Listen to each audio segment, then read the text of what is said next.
안녕하세요. 저는 무직으로 살고 있는 50대 남자입니다. 이혼을 했고 현재 혼자 살고 있습니다.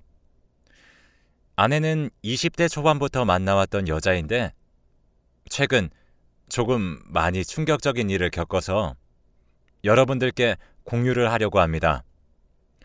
저는 옛날부터 운동을 좋아했기 때문에 체육에 관련된 학과로 진학을 하려고 체대 입시 준비를 했었고, 그러다 큰 부상을 당해 대학에 진학하지 못한 채 한동안 재활치료에 전념했었습니다.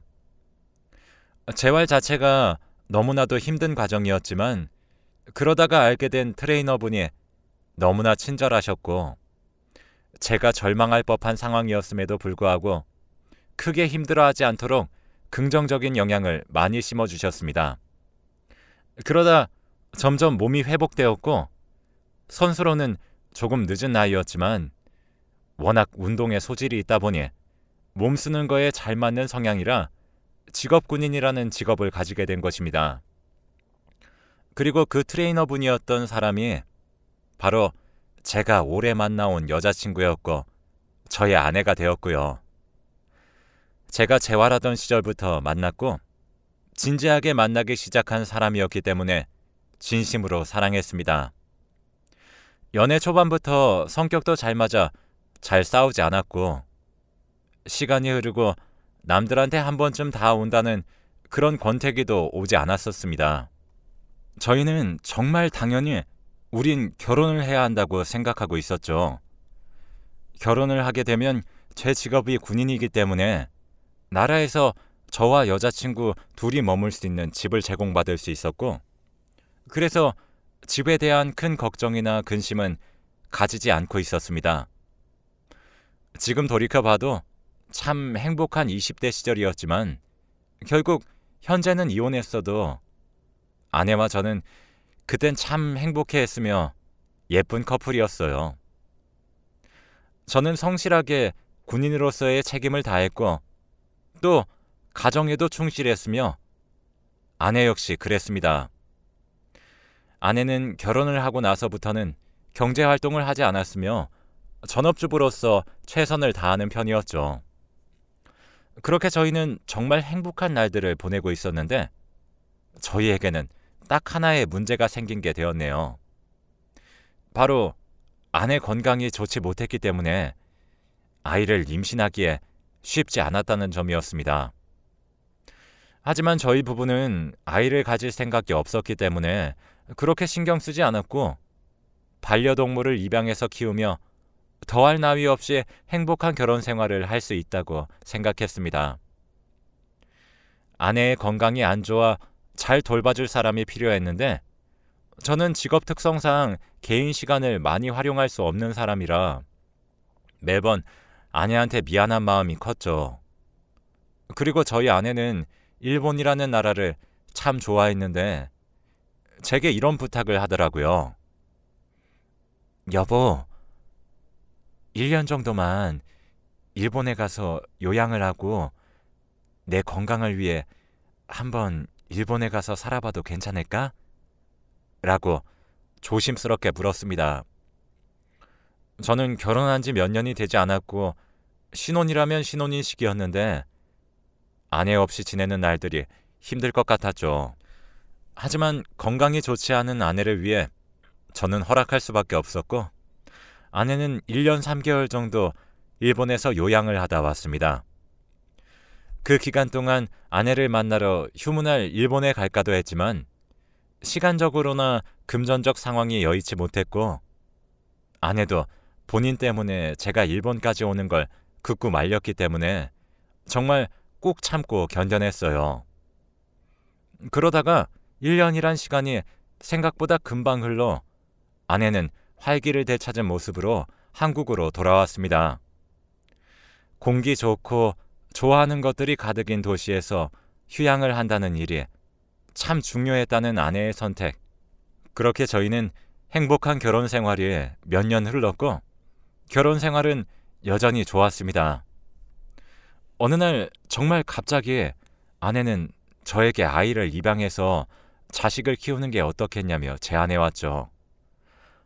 너무 갑작스러운 제안이었기 때문에 아내에게 선뜻 대답을 하지 못하고 오랜 시간 동안 생각을 했는데도 불구하고 사실 저의 친자식이 아닌 다른 사람의 자식을 입양한다는 것이 쉽게 결정 내리고 받아들이기는 쉽지 않았어요. 아내에게 아직 입양은 힘들 것 같다고 말했고 아내도 제 의견을 받아들일 줄 알았죠. 아내가 무조건적으로 입양을 바라는 것은 아닌 줄 알았는데 아내는 자신의 고집을 꺾지 않고 한 번 더 저에게 부탁했습니다. 정말 꼭 아이를 키워보고 싶다면서요. 저는 너무 당황스러웠지만 아내의 완강한 부탁과 고집을 이기기 힘들었고 결국 아내의 뜻대로 입양을 하기로 결정했었습니다. 입양 과정과 기관 등 매우 많은 것들을 알아봐야 했고 상대적으로 아내에 비해 개인 여유 시간이 적었던 저는 전적으로 아내에게 모든 걸 맡길 수밖에 없게 되었네요. 군인으로 살다 보면 생각보다 하루가 짧고 제가 개인적으로 활용할 수 있는 시간이 주말을 제외하고는 별로 없으니까요. 그렇게 시간이 흘러 아내가 입양 기관을 통하지 않고 어느 한 인터넷 사이트로부터 아이를 알게 되었는데 그 아이에게 개인적으로 연락을 해서 만나고 서서히 입양 과정을 거치는 게 어떻겠냐고 제안해왔습니다. 오랜 고민 끝에 기관을 통한 입양이 아닌 다른 방법으로 아이를 데려오기로 결정한 아내의 뜻에 전혀 의심이나 수상하다는 생각은 전혀 없었습니다. 이미 아내의 뜻대로 입양을 결정했을 때 어쩌면 저는 아내의 결정을 모두 따르려고 마음 먹었던 것 같거든요. 아내는 제가 쉬는 날로 식사 자리를 만들어 보겠다고 이야기하였고 아내는 갑자기 그 날이 오기 전날 개인적으로 그 아이를 먼저 만나봐도 되겠냐고 제게 물어보더군요. 저는 당연히 문제 없다고 대답했습니다. 아내와 그 아이는 이미 여러 번 만남을 가졌던 상태에서 어느 날 하루 약속을 잡고 그 남자아이를 만나게 되었는데 그 아이는 수줍지만 착하고 선해 보이면서 어린 나이지만 저처럼 운동을 좋아한다고 말을 했습니다. 까무잡잡한 피부와 작은 눈을 가지고 있었고 축구를 가장 좋아한다고 말했죠. 7살이라는 어린 나이의 아이였지만 빨리 학교에 가서 친구들과 축구를 하고 싶다는 말이 굉장히 제 뇌리에 꽂혔어요. 그래서 아내와 달리 입양에 소극적인 태도를 가지고 있었던 저도 어느덧 그 아이에게 마음을 내주게 됐고 정말인지 제가 아빠가 될 용기가 생기게 되었습니다. 그래서 저희는 아이를 입양하기로 결정했고 아기의 이름은 저와 아내의 이름에서 한 자씩 가져와 유민으로 새로 지어주게 되었습니다. 아이가 이미 아내로부터 입양에 대한 정보와 저희의 배경에 대해 충분한 안내를 해주었고 오히려 입양을 기다리고 있었던 터라 저희에 대한 거부감을 보이지 않았습니다. 결혼까지도 원만했지만 사실 저는 살면서 가장 행복했던 시절을 꼽으라면 바로 유민이와 한 가족이 된 이후를 선택할 것입니다. 유민이는 초등학생이 되었고 그때부터 저희 가족에 영원할 것 같았던 행복과 평화가 조금씩 무너지기 시작했습니다. 아이가 저학년이었기 때문에 주말마다 저는 아이와 함께 놀러 가려고 노력했었고 하루는 아이가 원해서 놀이공원에 다 같이 간 적이 있었습니다. 아내는 고소공포증이 있다며 놀이기구 타는 것을 거부했죠. 그런데 저와 아이가 같이 타자고 졸라서 결국 놀이기구를 같이 타게 되었는데 아내가 갑자기 큰 고통을 호소하며 갑작스럽게 쓰러졌고 저희 가족의 고통은 바로 그때부터 그렇게 시작되었습니다. 사실 아내의 머리 안에 큰 혹이 자라고 있었던 사실을 놀이공원에서 쓰러지기 며칠 전 병원에서 검사를 받아 이미 알고 있었습니다. 의사 선생님께서 악성인지 그냥 물혹인지는 더 정밀한 검사를 받아봐야 한다고 하였고 결과가 악성이라면 상당히 심각한 상황이란 이야기를 들었습니다. 저와 아내는 충격이고 절망에 빠졌지만 아내는 다른 사람이 보기에 아파 보인다거나 힘들어하지 않았고, 제가 평일엔 계속 일을 하니까 주말이라도 아내와 아이와 함께 시간을 보내며 제가 할 수 있는 한 많은 추억을 쌓을 수 있게 만들어주는 게 우선이라고 생각했었습니다. 그러다가 문득 아내가 입원을 하거나 해서 아이를 제가 혼자 키우게 될 상황에 걱정되었고, 파양을 결정할 생각은 전혀 없었지만 혼자 아빠 노릇을 하는 것보다 아이의 친부모들이 살아있다면 친부모를 찾아주는 것도 나쁘지 않다는 생각도 들게 되었습니다.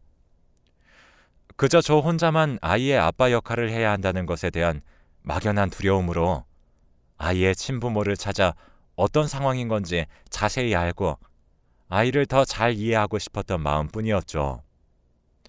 하지만 아내에게 제 생각을 말할 수는 없었고, 그래서 저 혼자 몰래 인터넷 사이트에 아이의 친부모님을 찾는 글을 올리게 되었습니다.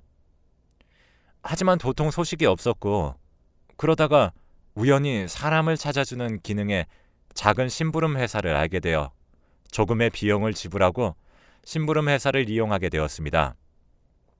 초반 무렵 아이와 친부 친모 관계가 아님을 증명하기 위한 서류를 요청받았고, 공식 기관을 통해 입양한 아이가 아니기 때문에 별다르게 인증할 방법이 없어 저와 아내와 그리고 아이의 유전자 대조 결과를 제출하려는 생각이 들었죠. 이때까지만 해도 아내에게 이 사실을 말하지 못한 채 저 혼자 행동하고 결정했으며, 상황이 어느 정도 진전되고 나면 아내에게 말해줄 생각이었습니다. 제가 말을 하지 않은 것은 잘못된 행동이긴 했지만 그 당시에 저는 당장 몸이 아픈 아내에게 짐을 더 얹어줄 수 없다는 생각이 컸거든요. 아내와 아이의 머리카락을 얹는 일은 정말 생각보다 쉬웠고, 저는 평일 쉬는 날을 열심히 활용해 아이가 12살이 되던 해 처음으로 유전자 검사 결과를 받아보게 되었습니다. 그런데 검사 결과를 받아본 순간 저는 정말 충격적이었고, 아내가 놀이공원에서 쓰러졌던 날보다 더 큰 고통과 파국을 불러왔습니다. 저와 아이는 당연히 친자 관계가 아니라는 결과가 나왔는데, 아이와 아내 사이의 유전자 검사 결과는 놀랍게도 친자 관계라고 떡하니 적혀 있는 게 아니겠어요. 저는 검사 결과가 잘못됐다는 생각이 들었고, 이건 오류일 거라고 믿고 싶었습니다. 전 아내를 살면서 단 한 번도 의심해 본 적이 없었거든요. 정말로 완벽하게 아내를 신뢰하고 믿어왔기 때문에 결과를 보고도 한 2주가량은 정신을 차리지 못한 채 결과를 받아들이지 못하고 졸지에 한 번 더 유전자 검사를 의뢰하게 되었습니다. 결과는 저번과 똑같았습니다. 저는 이 상황을 어떻게 받아들여야 할지 머리를 망치로 때린 듯한 기분으로 시간이 지났고, 직장생활, 즉 군생활을 제대로 할 수 없어 훈련을 받다가 골절 사고까지 당하게 되었습니다. 병원에 입원해서 통원 치료를 받아야 돼서 직장을 병가휴직을 내게 되었네요. 저는 점점 망가져갔고 제 속은 속대로 곪고 있는 중이었습니다. 그래서 제가 이상하단 걸 깨달은 아내가 먼저 원래 암투병 중인 사람보다 옆에서 간호하는 사람이 더 힘들 수 있으니까 기분 나쁘게 생각 말고 함께 정신과 심리 상담 받아보는 게 어때? 라고 했습니다. 이렇게 천사같이 다정한 사람이 어떻게 저한테 그런 행동을 할 수 있는지.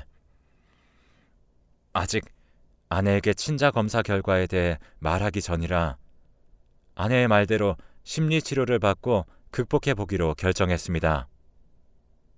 그러면서 의사 선생님께는 제 사정을 솔직하게 털어놓게 되었습니다. 의사 선생님에게 많은 조언을 받고 다행히 저와 아내를 모두 동시에 상담하셨던 그 의사 선생님은 뭔가 이상함을 감지하셨던 건지 제게 이런 말씀을 해주셨습니다. 아내가 어디가 어떻게 아픈지, 정말 아픈 게 맞는지, 그리고 아이와 아내 사이의 친자 결과가 어떻게 된 일인지 서로 마주할 용기가 생기지 않는다면 강요할 수는 없지만 이 모든 심리적 불안감과 아픔은 그곳에서 유발된 것이며 현실을 마주하지 않으면 극복하기에 힘들다고 말씀해 주셨어요. 저는 그 말을 듣고 힘을 얻어 의사 선생님께 많은 조언과 피드백들을 받았어요. 우선 아내에게 이 사실을 말하지 않는다면 저 혼자 어떠한 해결도 할 수 없다는 것을 크게 깨달았습니다. 그래서 아이와 아내와 함께 떠나는 여행을 계획하였고, 아이가 먼저 잠든 밤 아내에게 이야기를 털어놓기 시작했죠. 당신이 아픈 이후로 아이의 친부를 궁금히 여기다 우연히 유전자 검사를 해야겠다는 결심을 갖게 됐고 검사를 봐버렸어. 라고 조심스럽게 말했습니다.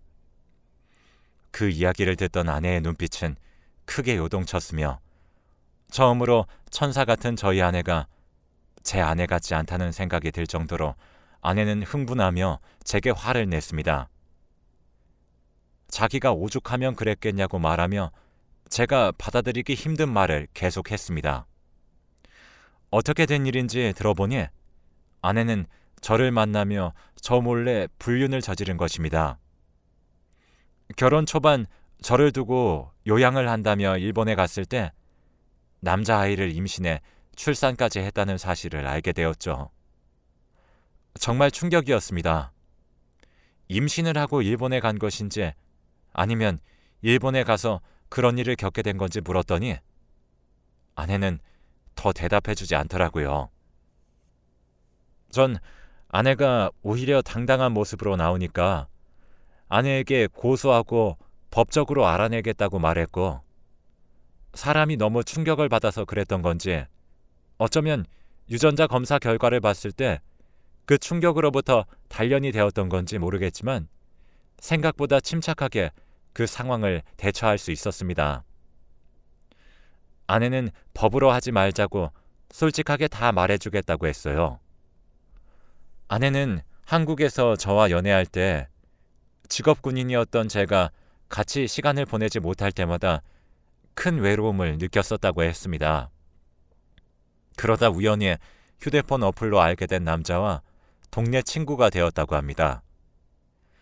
제 직업 특성상 몇 년에 한 번씩 발령받는 도시로 옮겨야 했고, 어찌 보면 아내의 외로움은 당연했을 수도 있지만 모두가 외롭다고 해서 그 외로움이 외도로 이어지지 않는다고 생각합니다.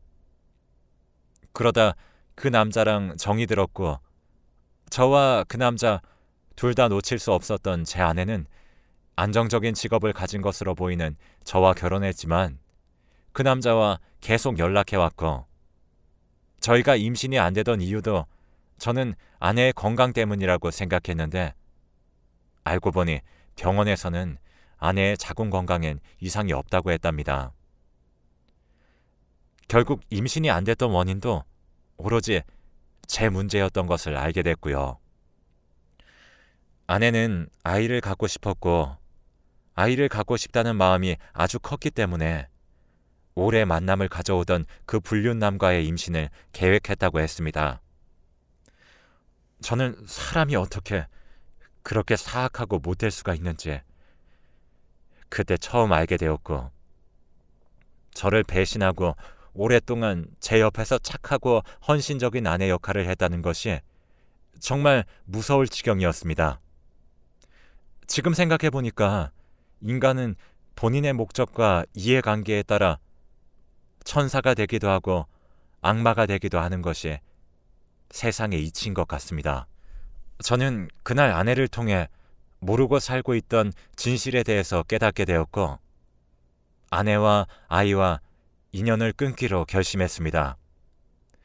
아내한테는 정이 이미 떨어졌고 아이에게도 마음을 바로 뗄 수 있을 줄 알았는데 생각보다 아이를 정말 제 친자식처럼 생각했던 건지 아이와의 이별이 많이 힘들었습니다. 하지만 마음 굳게 먹고 저는 아내와 이혼하고 그 후엔 아이를 본 적이 없습니다. 큰 충격으로 인해 직장도 잃고 몸도 다친 저는 이후 몇 년간은 재활과 정신적인 극복에만 집중했습니다. 그렇게 시간이 많이 흐른 뒤 재활을 마친 저는 재활에 대해 자세히 알게 되어서 그동안 모아온 돈으로 재활이 끝난 다음에 재활센터와 체육관을 창업하게 되었습니다. 생각보다 센터 운영은 순조로웠고 저는 큰돈까지는 아니었지만 직업 군인일 때보다 훨씬 더 여유로운 삶을 살 수 있게 되었습니다. 몸 관리를 열심히 하고 여유가 생기다 보니 이혼을 하고 지금은 50대의 나이가 되었지만 새로운 사람을 만나 연애할 수 있는 기회도 종종 있었고 저는 전 아내로부터의 트라우마로부터 점점 벗어나고 있었습니다. 그러던 어느 날 센터를 관리하기 위해 직접 출근했던 날이었습니다. 대학생으로 보이는 평범한 한 남학생이 카운터 앞에서 쭈뼛거렸고 저는 등록을 하러 온 신규 손님인 줄 알고 저희 센터 직원을 불러 그 손님에게 연결시켜 주었습니다. 그 손님이 자꾸 힐끔거리며 주위를 둘러보는 태도가 심상치 않다고 느껴졌던 저는 그 사람이 나간 후 저희 직원에게 상담 내역을 보여달라고 했고 상담을 하기 위해 적은 이름과 번호를 보고 저는 정말 충격이었습니다. 제가 옛 부인과 함께 키우던 유민이라는 그 아이였습니다. 동명이인이겠지 라는 생각으로 넘겨보려고 했지만 얼굴이 계속 생각이 났고 아이는 죄가 없다는 생각에 충동적이지만 그 번호로 전화를 걸어보았어요. 신호음이 얼마 가지 않아 아이는 전화를 받았고 제가 누군지 이야기하니 그 아이는 펑펑 울었습니다. 시간을 내서 한번 식사를 하기로 하고 옛 아내와는 조금이라도 다시 엮이고 싶지 않으니 우리 둘만의 비밀로 해달라고 했습니다. 만약 잘못되어 옛 아내와 마주치게 되거나 한다면 다시 연락을 피하게 될 것 같다고 말했고 아이는 알겠다면서 제 상황을 다 이해한다고 했습니다. 시간을 잡고 그 아이를 만나니 어렸을 때부터 철이 들었던 아이는 눈치가 빨랐던 건지 모든 사정들을 다 알고 있었습니다. 제가 진심으로 베풀어 주었던 사랑과 행동에 늘 감사해하고 있었고 본인의 친엄마가 제게 줬던 상처에 대해 본인도 부끄럽게 생각한다고 정말 어른스럽게 이야기하네요. 저는 울컥한 마음에 눈물이 나면서 입양 당시 7살이었던 그 아이와의 첫 만남이 겹쳐 보이며 그 아이에게 다시 마음이 가고 그랬습니다. 저는 너가 대학을 가고 나중엔 취업을 하게 되겠지만 그때까지 내 능력이 필요하다면 도와줄 수 있으니 엄마에게 말하지 말고 언제든지 연락하라고 제 번호도 알려줬습니다. 충격적인 사실을 통해서 아내와 이혼을 하게 되었고 제 친자식이 아닌 사람과 인연을 이어나간다는 것에 대해 걱정을 가지는 주변 지인들이 많지만 저는 아이는 죄가 없다는 생각으로 그런 마음을 베풀게 되었습니다. 하지만 아이는 시간이 지날수록 제게 사소한 용돈이나 집안 형편이 어렵다면서 저에게 금전적으로 도와달라고 요청하는 빈도가 상식을 벗어난 수준으로 점점 많아졌고 혹시 아내가 아이 뒤에 있는 건 아닌지 오만 생각과 의심이 다 들더군요. 현재는 그 아이와 인연을 끊은 상황입니다. 아이와 식사 자리를 가졌을 때 전처가 가지고 있었던 뇌물혹이 어떤 상황인지 안부를 물었는데 나중에 엄마 말로는 단순한 종양이었다고 하네요. 저에게 많이 아프다고 말한 것도 제 관심을 받기 위해 벌인 자작극이었단 걸 알게 되었습니다. 외로움이 많은 여자와 산다는 것이 참 무서운 일이라는 걸 이번 기회에 절실히 깨달았네요. 본인에게 잘해주고 착한 말만 한다고 무조건 마음을 다 내주지 않아야겠다는 것을 나이 50이 돼서야 깨달았습니다. 앞으로는 이런 일 없이 행복만 가득했으면 좋겠습니다. 감사합니다.